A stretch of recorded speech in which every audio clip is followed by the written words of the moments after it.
جب حضور کی بعثت ہوئی ہے تو اس سے پہلے کم و بیش 700-800 برس سے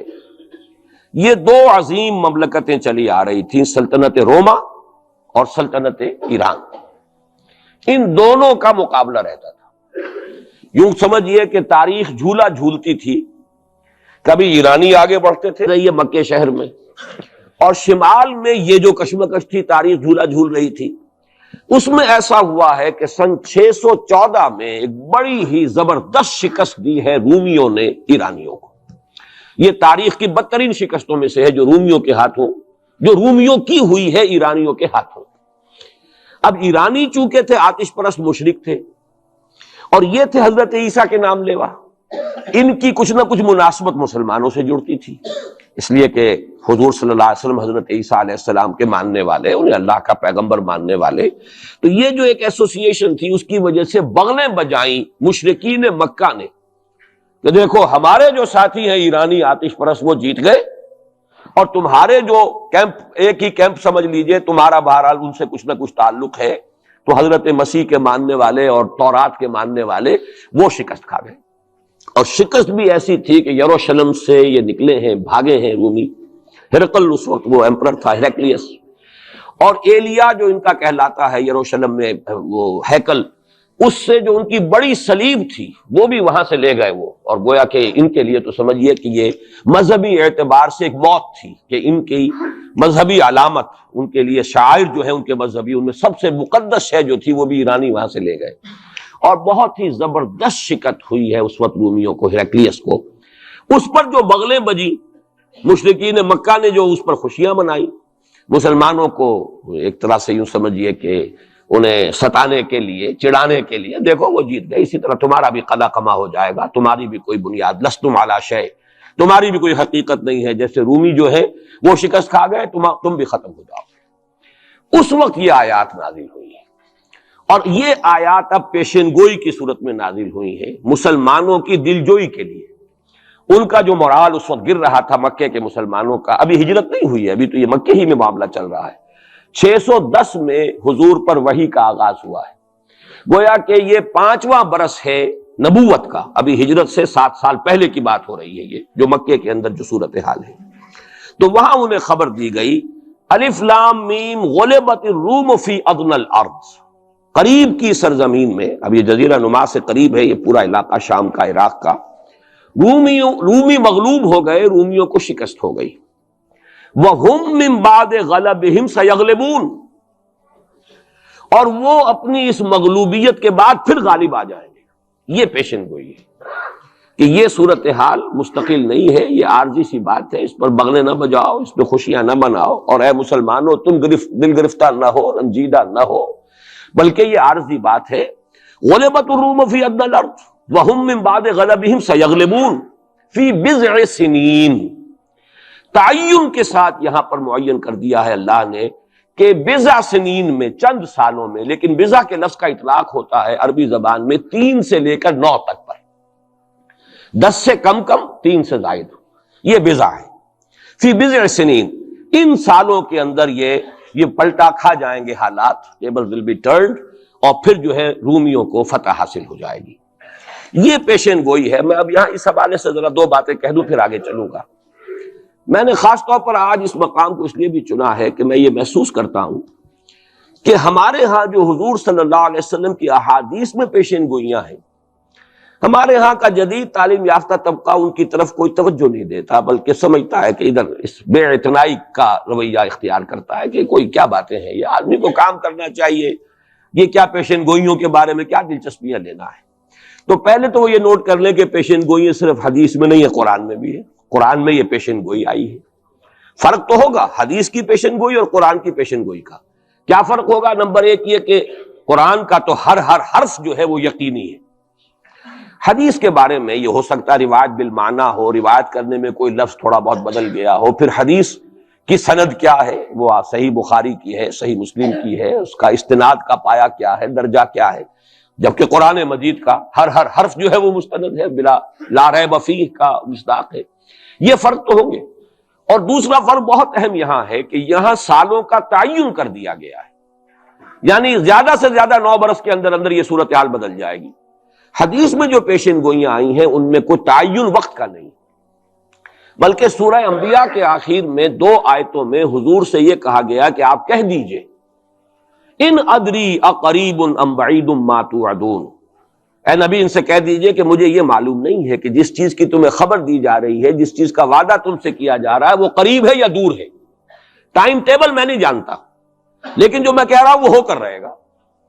وَإِنْ أَدْرِي لَعَلَّهُ فِتْنَةٌ لَكُمْ وَمَتَاعٌ إِلَىٰ حِينٍ، اور اسی صورت میں پھر آگے چل کر ایک آیت کے بعد یہ ہے، اور یہ بھی کہہ دیجئے ہو سکتا ہے لعلہ شاید کہ یہ ابھی تمہارے لیے کچھ اور موقع تمہیں مل جائے، آزمائش تمہیں کا موقع مل جائے، اللہ تعالیٰ تمہیں کچھ بریدنگ سپیس دے دے تاکہ تم اس میں اپنی اصلاح کر سکو، تو گویا کہ آزمائش کی ایک مہلت اور مل جائے تمہیں، یہ ہو سکتا ہے۔ لعلہ فتنۃ لکم ومتاع الی حین، ایک وقت معین تک کے لیے اللہ تعالیٰ تمہیں اور رہنے بسنے کا موقع دے دے، لیکن یہ کہ اس میں کوئی شک نہیں ہے کہ جس عذاب الہی کی میں تمہیں خبر دے رہا ہوں وہ آ کر رہا ہے، اس میں کوئی شک نہیں، کب آئے گا یہ مجھے معلوم ہے۔ اسی کی ایک مثال اور بھی ہے، نوٹ کر لیجئے، جب حضور نے خواب دیکھا، اور نبی کا خواب بھی وہی ہوتا ہے کہ ہم عمرہ کر رہے ہیں، حضور نے صحابہ کو حکم دے دیا۔ سن 6 ہجری کا یہ واقعہ مشہور ہے کہ اب تقریباً 1400 یا بعض روایات میں آتا 1800 صحابہ کے ساتھ آپ احرام باندھ کر عمرے کے لیے اور مکے کا سفر کر رہے ہیں، حدیبیہ تک پہنچ گئے۔ اب وہاں جو صورتحال پیش آئی، مکے والے اڑ گئے، کسی قیمت پر ہم نہیں کرنے دیں گے، گویا کہ خون کی ندیاں بہہ جائیں گی۔ تو وہاں کی صورتحال کو دیکھ کر مصالحت کی حضور نے، صلح کی، صلح حدیبیہ مشہور، صلح حدیبیہ بہت ہی اہم ہے، تاریخ کا، سیرت النبی کا بہت اہم واقعہ ہے۔ اس پر بعض لوگوں کے ذہنوں میں یہ اشکال پیدا ہوا کہ حضور نے تو کہا تھا کہ میں نے خواب دیکھا ہے، اور نبی کا خواب تو وہی ہوتا ہے، اور ہم اس وقت جا رہے ہیں بغیر عمرہ کیے، تو گویا کہ ایک وسوسہ تو آ سکتا ہے، بڑے سے بڑے آدمی کے ذہن میں آ سکتا ہے۔ اور صحابہ کرام تو آ کر حضور سے کہتے بھی تھے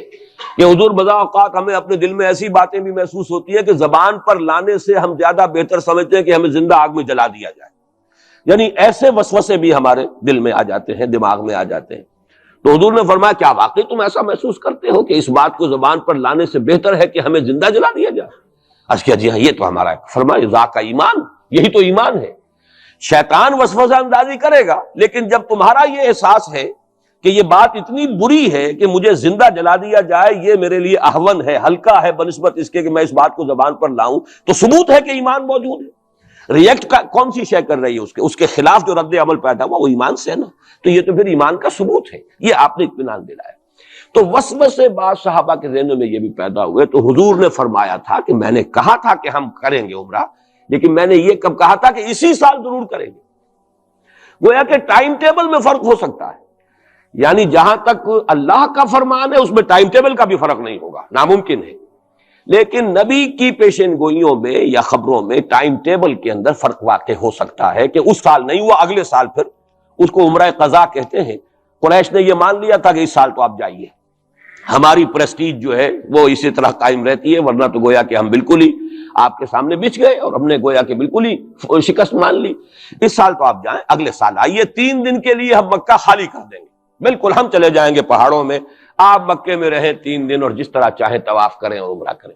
بہرحال اگلے سال پھر وہ عمرہ ہوا، اسے عمرہ قضا کہتے ہیں۔ یہ بھی میں نے مثال دی ہے کہ ٹائم ٹیبل کا جہاں تک تعلق ہے، حضور کی دی ہوئی پیشین گوئیاں جو ہیں اس کے بارے میں ہم تعین نہیں کر سکتے کہ یہ کب ہوگا،